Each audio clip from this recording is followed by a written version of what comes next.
name is Ashton Jessup, and today I'm presenting Knoblock. Let's look at the problem that Knoblock solves.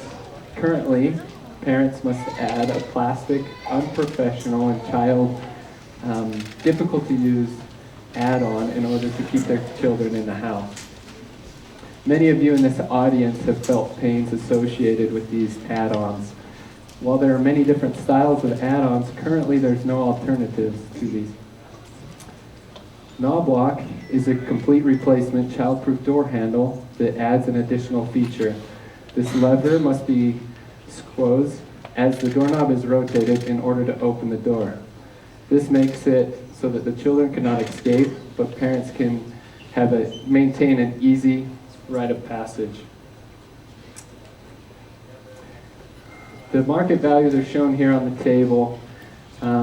These values were calculated at $20 per knob, 2 knobs per household, and census values for households with children under the age of 18 divided by 4 in order to represent those that have young children.